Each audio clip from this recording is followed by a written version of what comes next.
नमस्कार दोस्तों, जय जोहार। मैं कौशल तिवारी और बिहनिया संजय में आपका स्वागत है।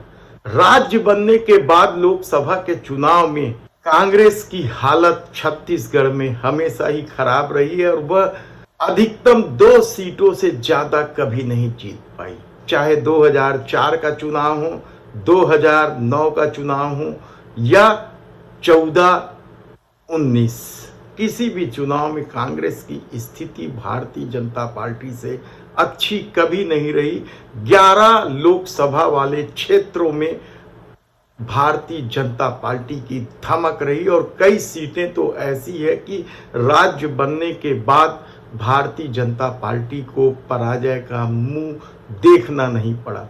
लेकिन इस बार 2024 में क्या कांग्रेस ने सब कुछ बदल दिया है या फिर मोदी सत्ता की करतूत छत्तीसगढ़ में भी सर चढ़कर बोलने लगा है? महंगाई का मुद्दा हो, बेरोजगारी का मुद्दा हो या फिर चुनावी बांड के जरिए वसूली का मुद्दा हो या देश के प्रधानमंत्री नरेंद्र मोदी के द्वारा भ्रष्टाचारियों को अपने पाले में लेना हो या विरोधियों को जेल डालने की बात हो, तो छत्तीसगढ़ में पहले चरण में 19 अप्रैल को मतदान होना है बस्तर के लिए।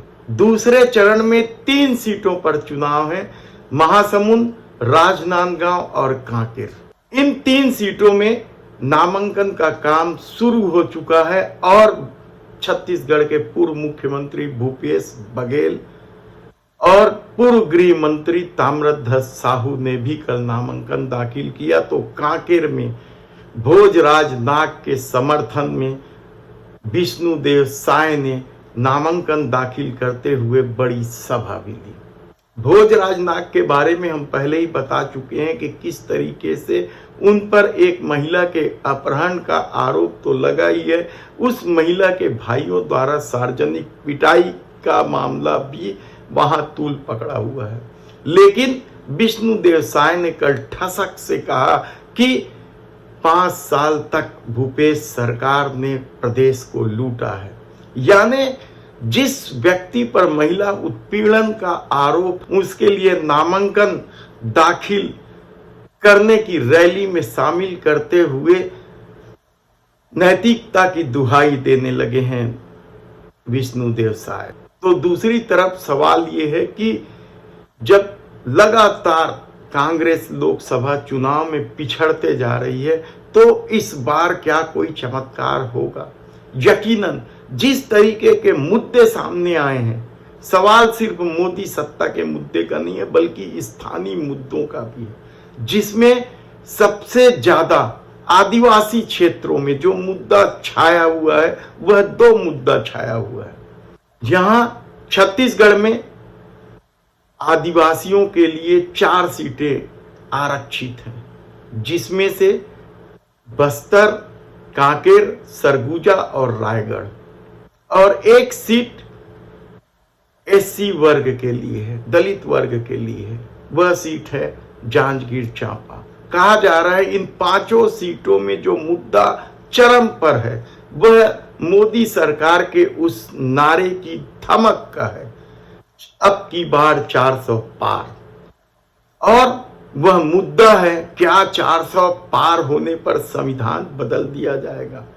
बाबा साहब अंबेडकर के संविधान को लेकर रिजर्वेशन वाले क्षेत्रों में एक अलग ही माहौल है और कहा जा रहा है कि संविधान बदल देने का मामला इतना तूल पकड़ लिया है कि लोग अब खुलकर बोलने लगे हैं। तो क्या यह कांग्रेस के लिए संजीवनी होगी? कांग्रेस के लिए संजीवनी का काम तो गृह लक्ष्मी नारी न्याय गारंटी योजना भी है, जिसके तहत गरीब महिलाओं को 1 लाख रुपए साल में मिलने वाले, यानी हर माह 8,333 रुपए। और कांग्रेस इस मुद्दे को भुनाने के लिए न केवल प्रचार प्रसार कर रही है बल्कि महिलाओं से फॉर्म भी भरवा रही है। और शायद यही वजह है कि इन 5 जगह ये 2 मुद्दे प्रमुख रूप से हावी हुए रहे। हालांकि गृह लक्ष्मी नारी न्याय गारंटी योजना का प्रभाव सामान्य सीटों पर भी दिखाई देने लगा है। छत्तीसगढ़ की राजधानी में तो गली मोहल्ले में टेंट लगाकर कांग्रेसी फॉर्म भरवा रहे हैं। तो बिलासपुर हो या कोरबा हो, राजनांदगांव हो या महासमुंद हो, 6 सामान्य सीटें हैं यहाँ।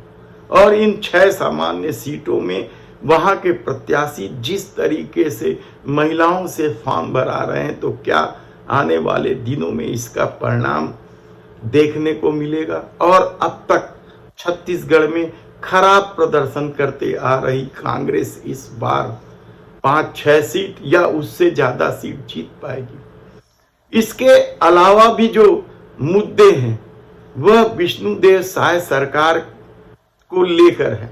किसानों का मुद्दा है।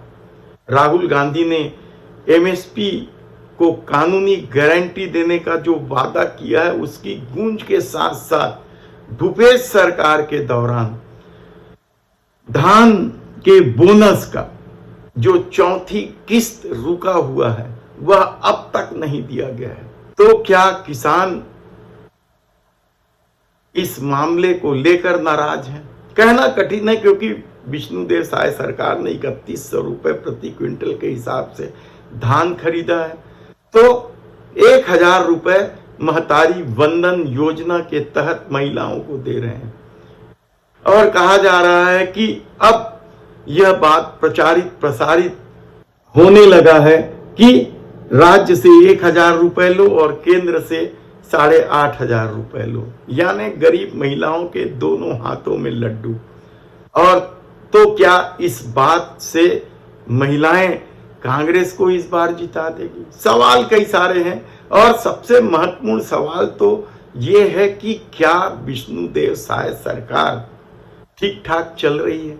कई सारी योजनाएं थी जिससे महिलाओं को फायदा हो रहा था, रोजगार मिल रहा था, चाहे रीपा योजना हो, चाहे गोबर खरीदी योजना हो, चाहे बेरोजगारी भत्ते की बात हो। बहुत सारी योजनाएं ऐसी थी भूपेश सरकार की जिससे लोगों को सीधा फायदा पहुंच रहा था। लेकिन सरकार बदलते ही, खासकर गोबर योजना हो या फिर रीपा योजना हो, थोड़ी सी दिक्कत शुरू हो गई और इसे लेकर लोगों में नाराजगी है। लेकिन हमने बताया कि जो प्रमुख रूप से जो मुद्दे चर्चा में हैं और लोगों तक प्रभाव डालने की स्थिति में, वे मुद्दे हैं संविधान बदलने वाली बात और गृह लक्ष्मी नारी न्याय गारंटी योजना। इसके अलावा स्थानीय मुद्दे तो हैं ही हैं, महंगाई के मुद्दे तो हैं ही हैं। महंगाई किस कदर बढ़ रही है छत्तीसगढ़ में, यह किसी से छिपा नहीं है। आम आदमी का जीना मुश्किल होता जा रहा है। हर जरूरी वस्तुओं की कीमत 2 गुने रफ्तार से बढ़ी है। और अब तो 1 अप्रैल से जो दवाइयों की कीमत बढ़ी है उसे लेकर भी लोगों में बेहद आक्रोश है। कहा जा रहा है कि जिस तरीके की जरूरत की दवाई, एंटीबायोटिक हो या इन्फेक्शन की दवाई जिस तरीके से बढ़ी है, उससे पहले ही लोग त्रस्त थे। हर दवाई लगातार 4-6 महीने में बढ़ते जा रही थी और 1 अप्रैल से जो और बढ़ी है उसको लेकर भी लोगों में बेहद नाराजगी है।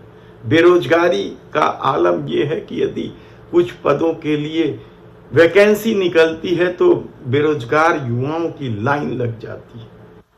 ऐसी परिस्थिति में छत्तीसगढ़ में चुनावी फिजा बदल चुका है और कांग्रेस राज्य बनने के बाद अब तक के अपने सबसे अच्छे प्रदर्शन करने में उतारू है।